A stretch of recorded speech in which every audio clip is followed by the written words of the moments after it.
consult WebMD on the color of your snot and stuff like that. A little research. But a cis cannot be cold, hairy, with no curves, tired, and hungry at the same time. Good old Trader Joe's with the organic popping corn. I have enough fat on me to last about 8 weeks, girl. And y'all know Ben and Jerry be tripping on the calories, y'all. Hey y'all, and welcome back to the channel. Or welcome if you are a new peep. We love you and we're so happy you're here for the health and the shenanigans and all the recipes and all that other stuff that we do up in here. My name is Brandy and I'm a graphic designer and a health coach in full swing of working with new clients and potential new clients. So there's still time to jump on this train if you're interested in having structure, support, and accountability to hit some health goals. Just message me on Instagram or send an email to me using the email address down in the description box below. So today we are talking about food, baby. Cause what good is a healthy protein cookie recipe if you're just gonna eat the whole batch in one sitting? Or if you're too scared to eat them because you think you're gonna get addicted to them and then binge and then gain weight. Y'all, this is real life stuff and you know what I'm talking about. I originally wanted to make this a two-part video because binge eating is literally the opposite of restricting or starving yourself. However, I realized in my own story that if I struggled with one of these things at one point or another, I was also struggling with the opposite one too. I know not everyone struggles with both, but a lot of us out here do. So I figured talking about both would be the best way to explain what it looks like having a balanced view of food. And it would be a more helpful way to take steps towards balance if you find yourself too far over on either extreme. So in my own story, my struggles with binge eating actually started with restricting. If you remember my vegan journey video, I talked about how I struggled with food restriction for a while and it really impacted my health in severe ways. Binge eating does the same thing, so vacillating between these two extremes is definitely a no, honey. It's just not even worth it. Food restricting leads to horrible things like muscle loss, extreme fatigue, organ damage, or failure. And you grow these tiny hairs all over your body when you don't have enough fat on you to keep you warm. Now, I don't know about you, but a cis cannot be cold, hairy, with no curves, tired, and hungry at the same time. It's just not gonna work for me. But someone struggling with restrictive eating of any kind is not always going to see these things as damaging results of their behaviors. They see the alleged benefits in getting skinnier and skinnier. And I'm not even talking about Eugenia Cooney level restriction, although that's obviously a problem. I'm talking about y'all out here who skip breakfast on purpose, intermittent fast for most of the day, and then eat tiny amounts of food when you know you should be eating more, or just any kind of overworking, overtraining, and underfeeding like what I did previously. You may not suffer the extreme consequences right away, but you're setting yourself up mentally and physically for failure. A ticking time bomb, if you will, for a binge. And please believe your body is going to be ready for however many pizzas, cookies, and whatever other stuff you want to stuff up in there when that bomb goes off. So how do we avoid all this nonsense? Of course, it all starts in your mind and with how you're thinking of yourself and the food. When it comes to restrictive eating, whether you're overweight and restricting or skinny or whatever, it doesn't really matter. You just have to remember that food is just food.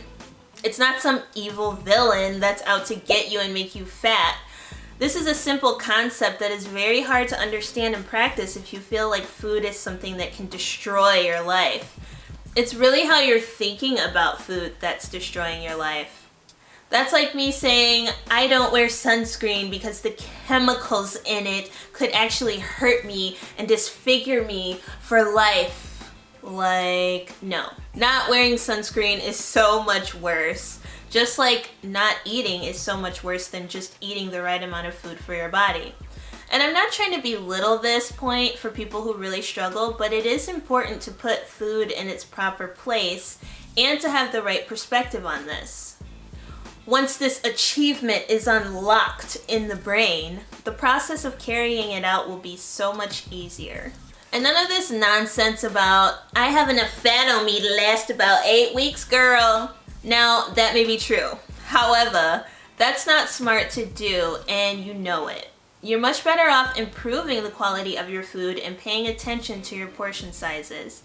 Instead of eating 8 crackers for lunch and saying you're full, eat a salad with some solid protein in there with a basic low-fat homemade dressing.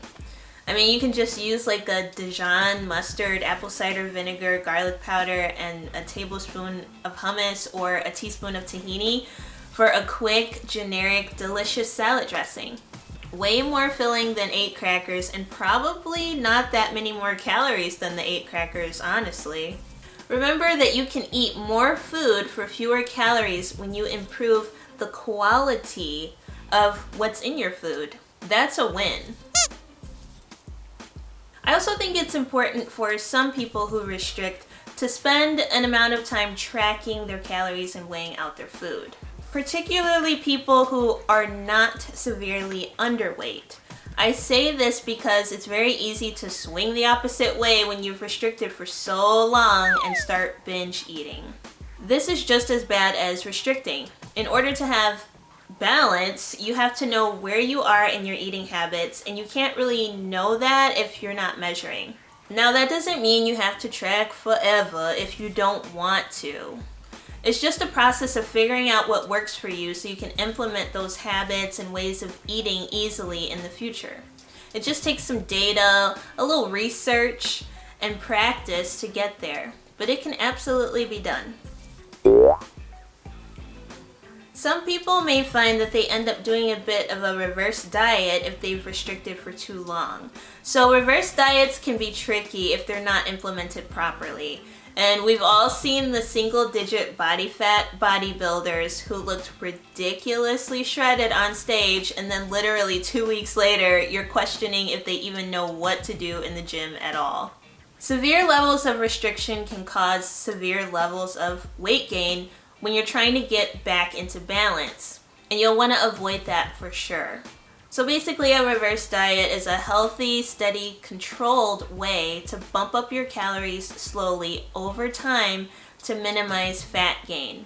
With proper exercise and a solid reverse diet, you could actually preserve or put on a little bit of muscle in this phase, which is good.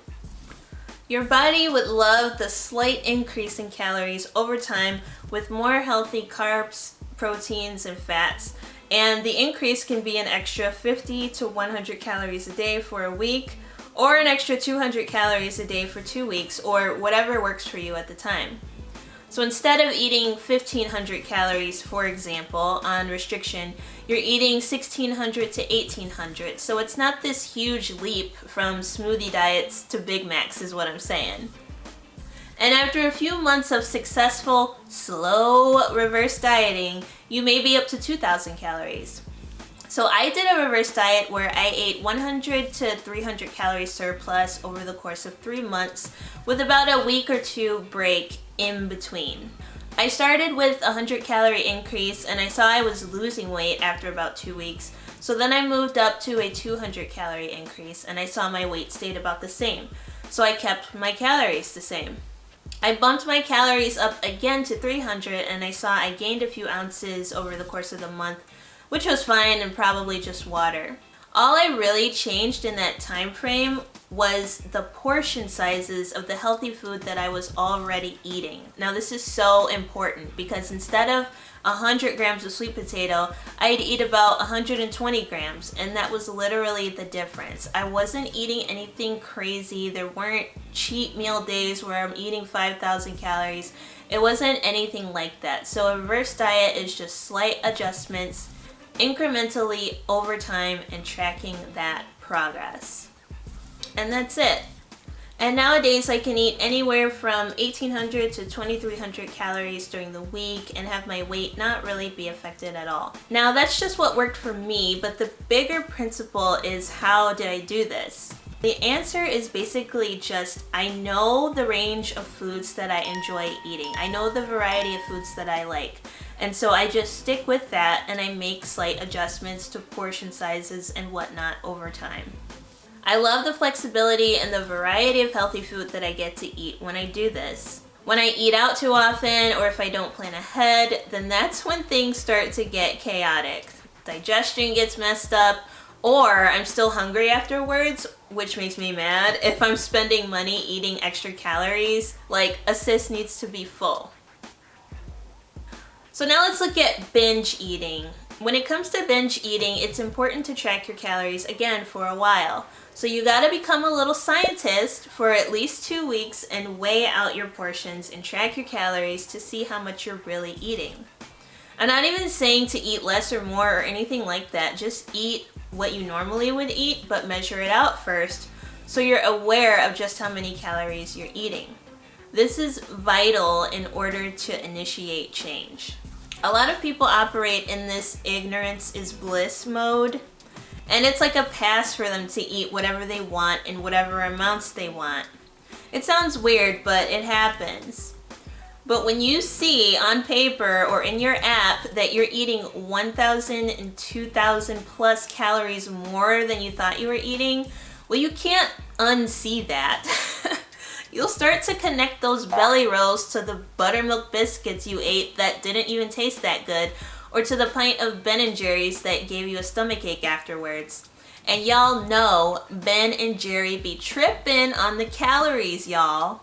So track that stuff and see what you're doing to yourself. After 2 weeks of tracking or so, honestly and accurately, you'll have a better understanding of what portions you should be eating to reduce your calorie intake. And then you can start improving the foods that you're actually eating and eventually eating more food by adding in more vegetables and healthy options. So when you're battling binge eating, you can still eat the food you actually want to eat. Just make it yourself and make it healthier. Use less oils, for example, to reduce the calories. Add more vegetables to bulk things up. Take the time to plan out your meals, people. Please.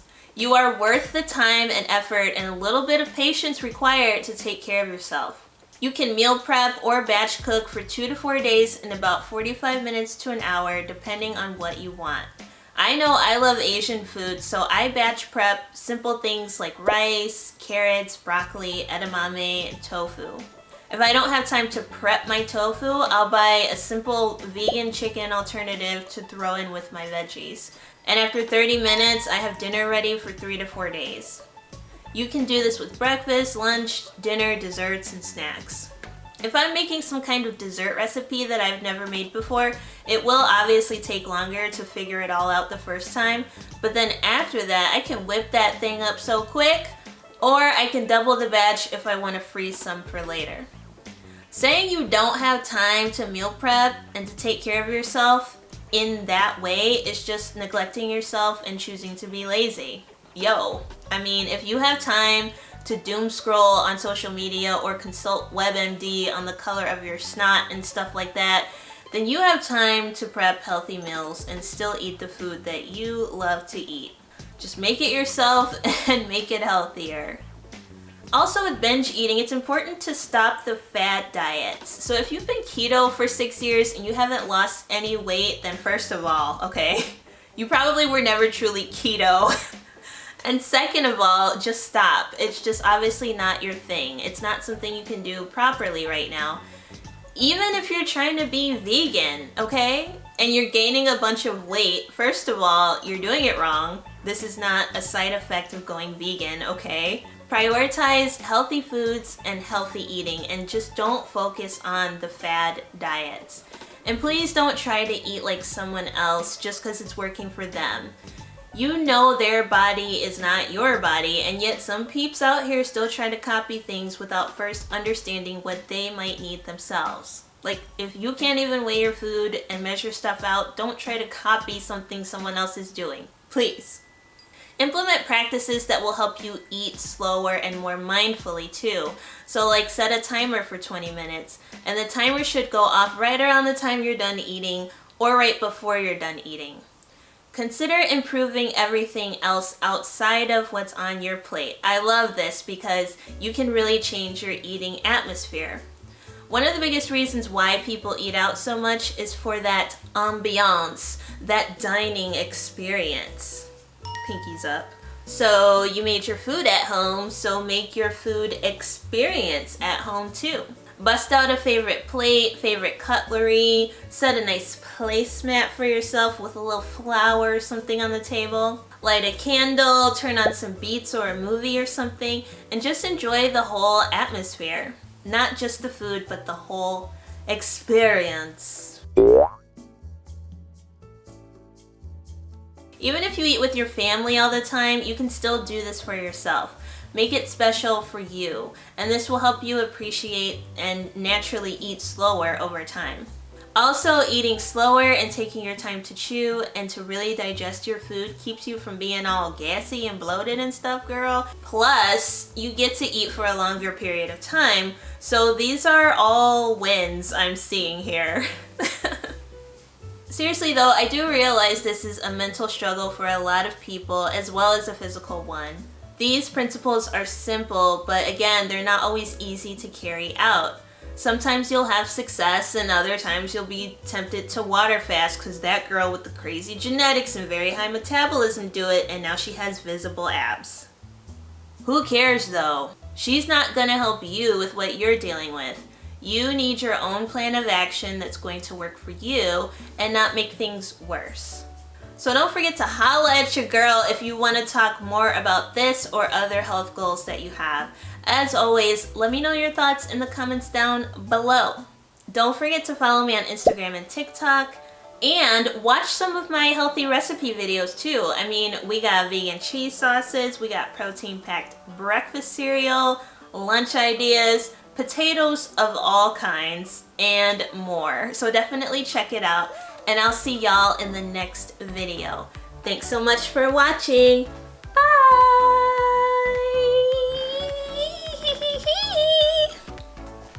Every time I finish a video, I sing. Every time I finish a video, I start singing. Every time I finish a video, I'm gonna sing. Y'all saw that?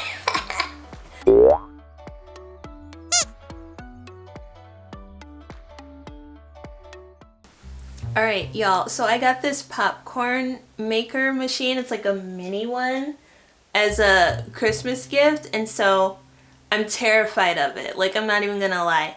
I used it one time already. I used it yesterday. And, I mean, the popcorn was great. It was just the whole thing that this little thing did while it was making the popcorn was terrifying. So I'm gonna... So I'm gonna make some now. Okay, this is good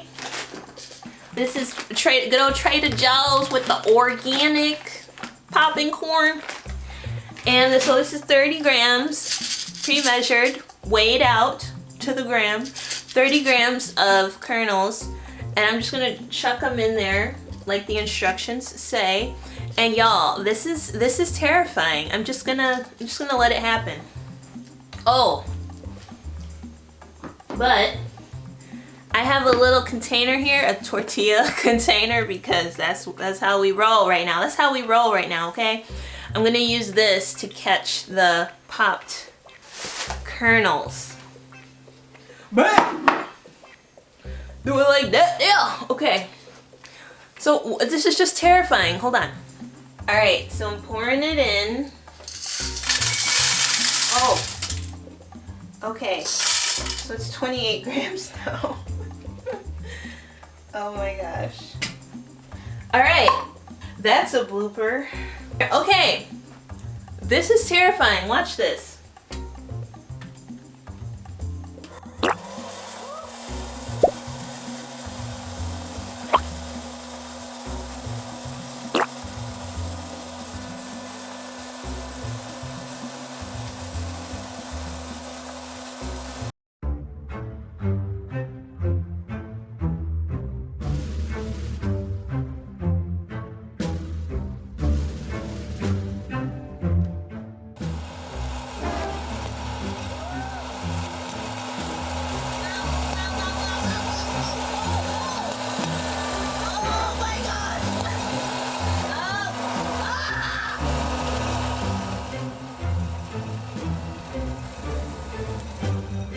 Just chill out, bro. Bro, you... Wow. This thing went buck wild just now. It did not do that yesterday. Oh. Oh my gosh. Okay. That's my popcorn experience. I think I'm gonna have to vacuum. Good though.